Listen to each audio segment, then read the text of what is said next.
¿Qué tal? Muy buenas noches, soy Lili Telles, bienvenidos a Cámara Libre. Hoy tengo el gusto de recibir una vez más aquí en este foro a Francisco Javier Aparicio Castillo. Él es investigador y profesor del CIDE y sabe mucho de cuestiones políticas. Es un momento apropiado para que nos explique desde su punto de vista cómo ha quedado el ajedrez político, el panorama después de las elecciones de nuestro país. Lo invito a que se quede a escucharlo.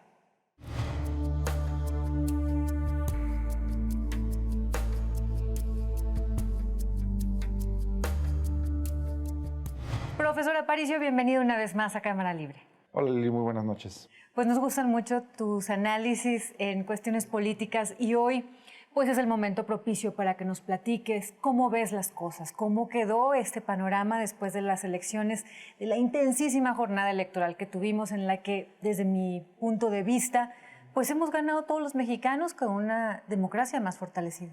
Yo creo que, hay varias lecciones de esta última jornada electoral. Yo diría la primera es que fue una jornada electoral que sorprendió a propios y extraños. O sea, sorprendió a los ganadores, sorprendió a los perdedores, sí, sorprendió a los analistas, sorprendió a los encuestadores. Todos ellos. Y eso es muy saludable porque normalmente cuando pensamos en procesos electorales locales, como que decimos, no, este país lo que interesa es la presidencial y ya. Esta fue una elección eminentemente local y llena de incertidumbre, elecciones con contiendas muy reñidas y resultados sorprendentes. Para mí, la primera lección tiene que ver con lo saludable del voto de castigo en México. Este es el voto de castigo del libro de texto, voto de castigo en grande, que el año pasado, por ejemplo, en el proceso federal y local, no quedaba tan claro, porque si bien habíamos visto voto de castigo en las entidades, pues, por ejemplo, la Cámara de Diputados prácticamente se quedó igual. Y entonces, era como la paradoja del año pasado. El gobierno está desgastado, rodeado de escándalos. ¿Cómo es que el partido en el gobierno no pierde la mayoría en el Congreso? Pero bueno, eso fue el año pasado. Este año vemos lo que son capaces de lograr las y los votantes en México cuando salen a las urnas a votar por gobernador, ¿no? o gobernadora. Y pensar que había quienes decían que anularan el voto. O sea, claro, había quienes hicieron toda una campaña, ahí están, ya no dicen nada, ¿verdad? Toda una campaña tratando de empujar y entusiasmar a los mexicanos, claro, para que anularan el voto, lo que implicaba simplemente, pues, como no ir a votar. Yo te diría eso. Yo creo, por ejemplo, el año pasado yo creo que se perdió mucho tiempo de debate público dedicado a eso, que si voto nulo, que si voto no, voto activo o de castigo y demás. Era una pérdida de tiempo. Este año no se discutió. Hubo mucho más discusión.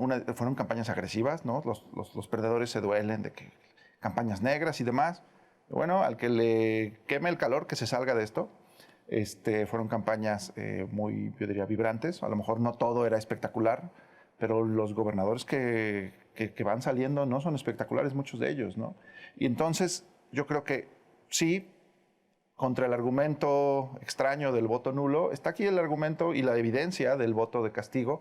Ahora, pero no es el único argumento que se debilita con esto. Por ejemplo, también están todas estas historias de que las elecciones se pactan, ¿no? Entre las cúpulas se negocian, tú te llevas esta, yo me llevo esta, todo depende de las maquinarias y la compra del voto.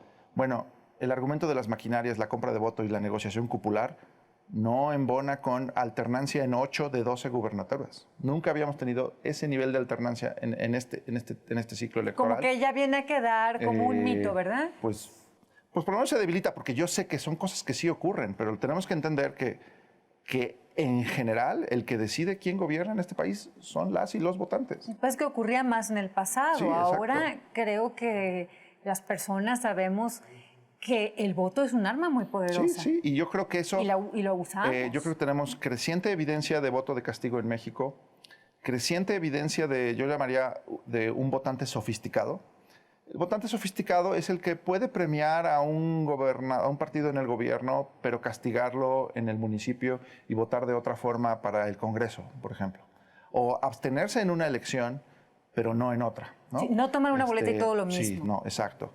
Eso es importante, de votantes que a lo mejor digo, sabemos que en las campañas políticas hoy en día hay mucho más información disponible que hace 10 o 15 años. Bueno, esa información de algún modo tiene que permear hacia los votantes y creo que lo está haciendo de manera saludable. Y eso lo veo en los resultados. Te decía, 8 de 12 alternancias, notable. ¿En cuántos estados del país el PRI nunca ha perdido? Ya solamente nos queda Coahuila, Estado de México, Campeche, Colima y me falta por ahí uno más. Entonces, por ejemplo, la derrota del PRI en Tamaulipas, en Veracruz, en Quintana Roo y en Durango, yo creo que son sintomáticas de algo, ¿no? Y de lo que nos hablan. Ahora, no es solo que al PRI le fue mal. En Sinaloa y Oaxaca, hace 6 años, había ganado la coalición del PAN y PRD. Bueno, y ahora están el PRI fuera. retoma. El PRI regresó tanto a Oaxaca como a Sinaloa, lo cual te habla también, te digo, de un votante que no es tan fácil convencerlo, ¿no? Por ejemplo, Aguascalientes y Chihuahua están en su tercera alternancia. El asunto es la alternancia, No, sea entonces, de PRI a otro o de otro al PRI. El asunto es la alternancia y evaluar, ¿verdad? Y que yo diría que en un primer momento, yo sé que esto no suena muy romántico lo que voy a decir, pero hay quien te dice es que yo no quiero votar porque todos me parecen despreciables o no estoy dispuesto a votar por el menos malo. Bueno, en un momento en el que tu clase política es de dudosa calidad, digamos, pues de lo que se trata es reemplazar al malo por el ligeramente menos malo.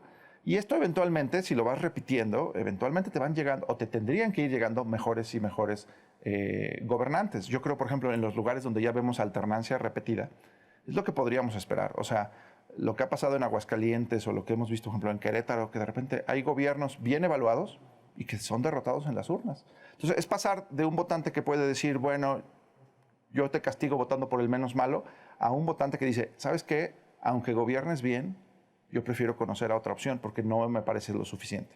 No me estás gobernando suficientemente bien.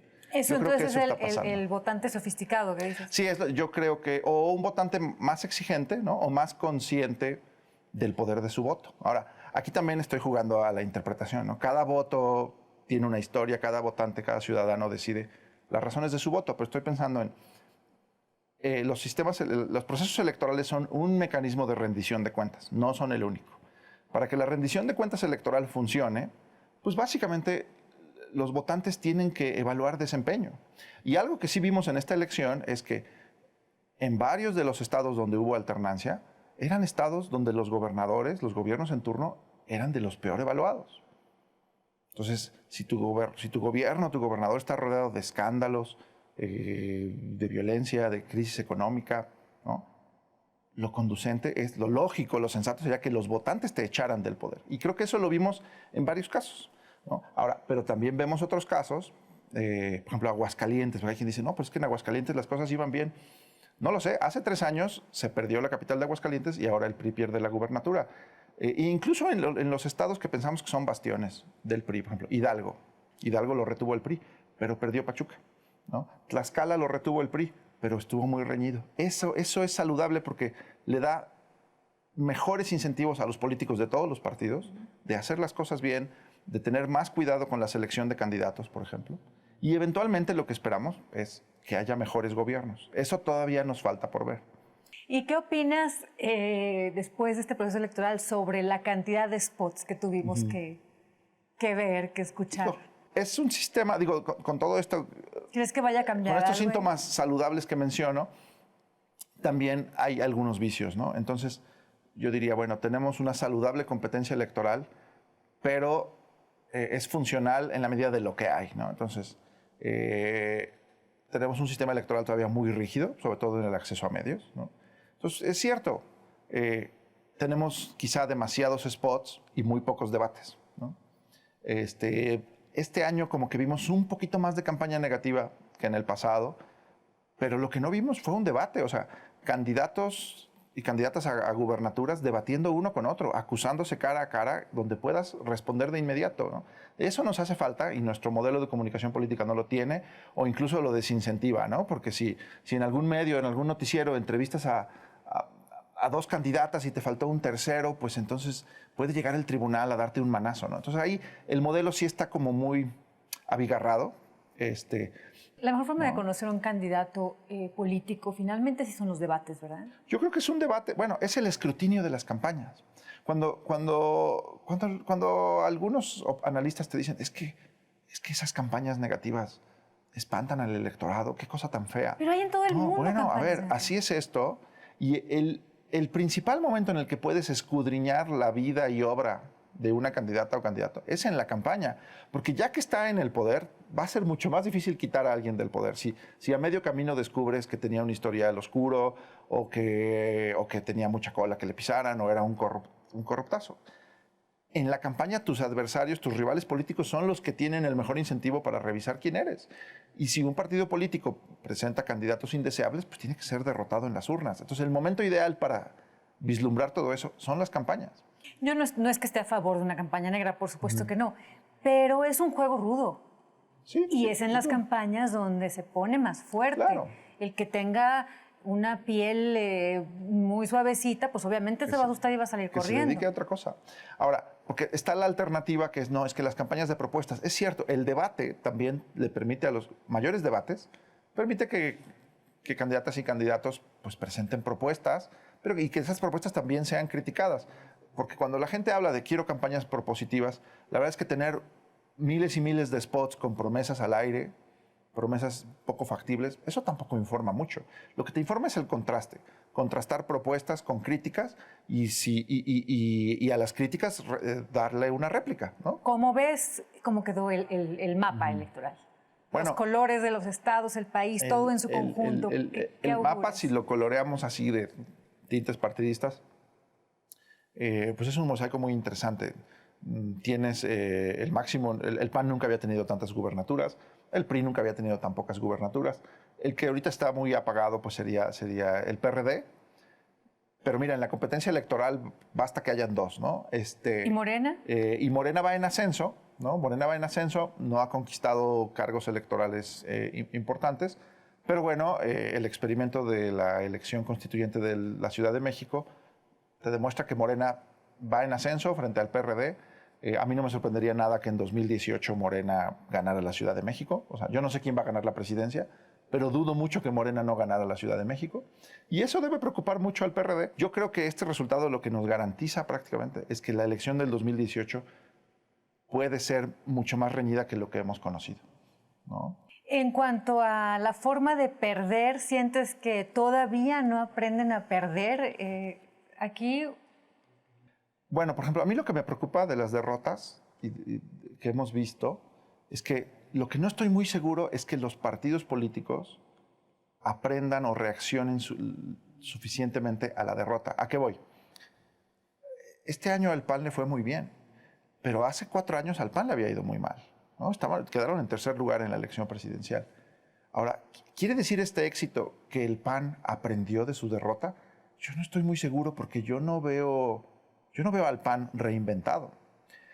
Pero lo mismo pasa con el PRI, porque el PRI que se pasó 12 años fuera del gobierno federal, hubo quien pensó, es que se reinventó el PRI y llegó el nuevo PRI. Ahorita los que están saliendo son el nuevo PRI, no les está yendo bien. Entonces, no estoy muy seguro de que los partidos estén aprendiendo lo suficiente o reaccionando lo suficiente ante sus derrotas.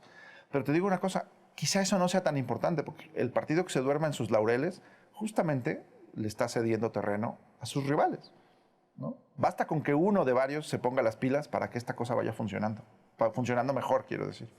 Pues viene muy interesante y pues reitero que lo que nos da gusto a muchos es ver una democracia fuerte, ver un panorama que se mueve y ver energía para saber exigir. Sí, así es. A través del voto.